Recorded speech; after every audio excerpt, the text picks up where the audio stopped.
Welcome to the World's Mysterious Places, Part 3. This replica of the White Horse at Uffington recreates the oldest and best known of Britain's hill figures. Thought to originate in the Bronze Age, the horse is 360 feet long.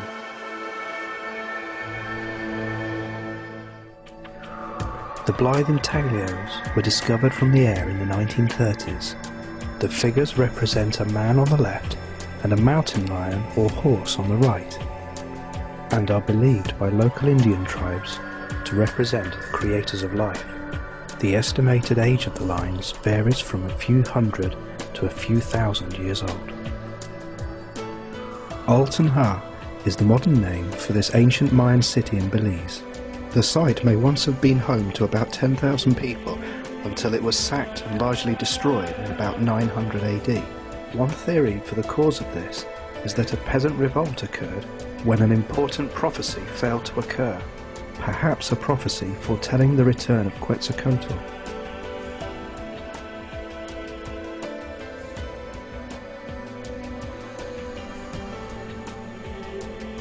Sacsayhuaman in southeastern Peru shows all the mysterious characteristics of Inca masonry, with precisely interlocking stones that are resistant to earthquakes and easy explanation as to how they were achieved.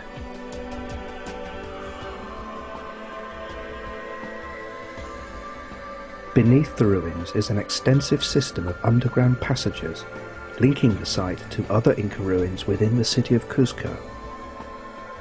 Several people have died exploring the tunnels, the entrances to which are now blocked off.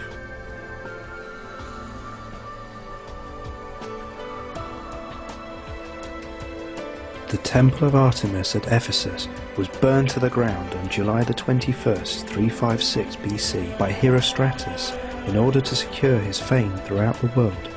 After executing him, the authorities sought to prevent his wish by forbidding the mention of his name under the penalty of death.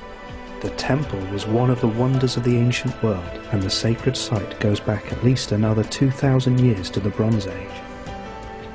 Few inscriptions have been found at Petra in the Jordan Desert, making it difficult to know when the site was first occupied, although Rekhim, the ancient name for it, is found in the Dead Sea Scrolls. According to tradition, it is the place where Moses produced water by striking a rock with his staff, and where his sister Miriam is buried. Classical writers identify it as the capital of the Nabateans, who prospered by controlling water from flash floods. The Temple of Jupiter at Baalbek in Lebanon rests on some of the largest stones ever laid. 3 of the stones on the western side of the temple podium weigh about 800 tons each.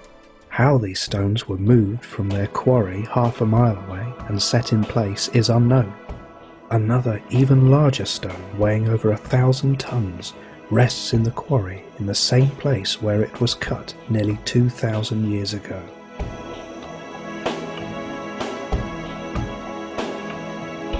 Many unusual features show up on aerial photography all over the shallow waters of the Caribbean. These linear features show up between Cago Rosario and Cago Cantiles off the coast of Cuba. Could they be the remnants of ancient roads?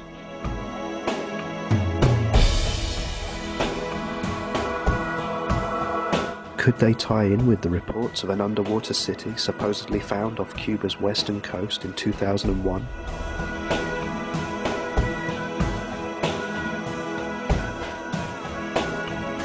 At the far southern reaches of Polynesia is the sigma-shaped island of Rapa Iti, one of the most remote islands on the planet. The mountaintop forts and pyramids were first systematically investigated in the 1950s by Thor Heyerdahl, who called them the moss-grown palaces of mountain trolls. Most of the island's population once lived in these summit structures. But why? Did they fear invasion, as Heyerdahl supposes? No one knows.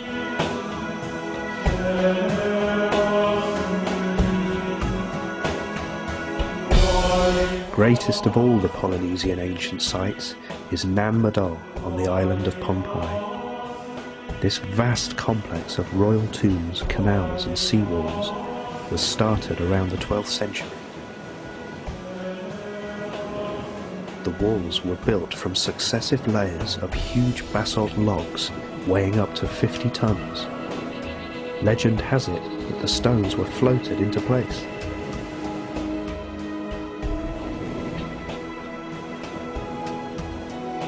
Further structures and tunnels are known to exist beneath the sea in the reef surrounding the island, and little is known of them. Nan Madol still holds many secrets that time may yet reveal.